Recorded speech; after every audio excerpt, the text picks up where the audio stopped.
So students, now we will do exercise part of our lesson 9, Pied Piper of Hamelin. Hamelin was in the blank of Germany. Answer is north. The citizens of Hamelin were blank, honest.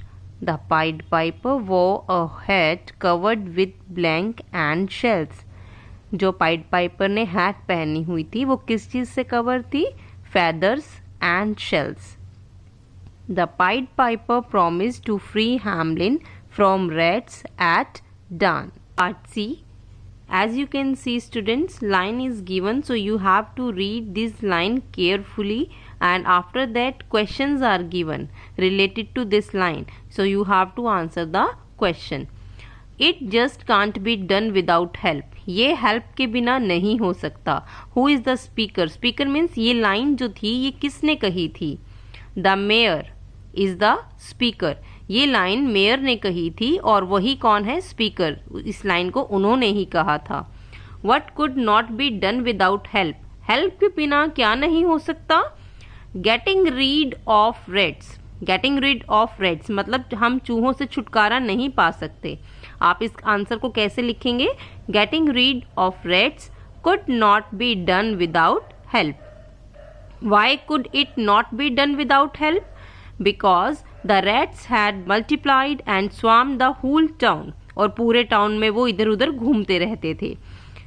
Second, will give you 50,000 if you succeed. Who said this to whom? ये बात ये line किसने किसको कही थी? तो ये line mayor ने कही थी पाइड पाइपर को. The mayor said to the pied piper. Why did the speaker say this? Speaker ने ये लाइन क्यों बोली थी? मतलब मेयर ने ऐसा क्यों कहा था? क्योंकि एक तो because Hamelin was infested with rats. Hamelin जो था टाउन पूरा का पूरा भर चुका था, पूरे गांव में फैल चुके थे. इन्फेस्टेड की जगह आप यहाँ स्प्रेड भी लिख सकते हैं. फैल चुके थे चूहे पूरे हैमलिन में. What does 50,000 refer to? यहाँ पर 50,000 जो है इसका मतलब क्या है? It refers to the amount. ये वो अमाउंट था जो मेयर को किसको देना था? पाइड पाइपर को. It refers to the amount the mayor had promised to pay the Pied Piper. Third, you will bitterly regret breaking your promise. Bitterly regret मतलब बहुत ज़्यादा पछतावा होना. ये बात किसने किसको कही थी कि आप अपने प्रॉमिस को ब्रेक कर रहे हैं, तोड़ रहे हैं, तो आप बहुत पछताएंगे. Who said this to whom?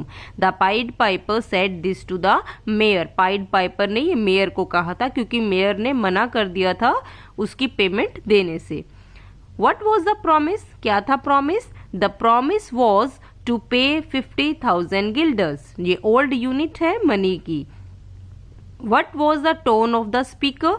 जब मेयर ने ये बात बोली थी, ये लाइन बोली थी, you will bitterly regret breaking your promise, उस समय स्पीकर की टोन कैसी थी? उसका बोलने का तरीका, अंदाज कैसा था? The tone of the speaker was angry. He was in anger. वो बहुत गुस्से में था. Now we will move to textual question answers. Question 1, how did the rats scare the people? कैसे डरा दिया था? The rats swarmed the whole town. जो rats थे वो पूरे टाउन में घूमते रहते थे. They attacked the barns and storehouses. They chewed the wood, cloth और whatever they got. जो भी उन्हें मिलता था सब कुछ चबा जाते थे, कुतर देते थे. Second, what suggestions did the councillors give to get rid of the rats? जो काउंसिलर्स थे, जो कमेटी बनाई गई थी, उन्होंने क्या क्या सुझाव दिए थे? One counselor said they need an army of cats. कि उन्हें एक कैट्स की फौज की जरूरत है पूरी बहुत बड़ी मात्रा में. And other counselor said they should use poison in the food. Third, what happened to the rats when the Pied Piper played his pipe? When the Pied Piper played his pipe, rats of all sizes came out from doors, windows and gutters. They followed him straight. Him यहाँ और दे यहाँ कौन है? दे है यहाँ पर rats and him है pied piper. They followed the pied piper straight into the river and drowned. और वो डूब गए. They were swept away by the running water. Question 4, why was the pied piper angry? The Pied Piper got angry because the mayor had refused to pay his money.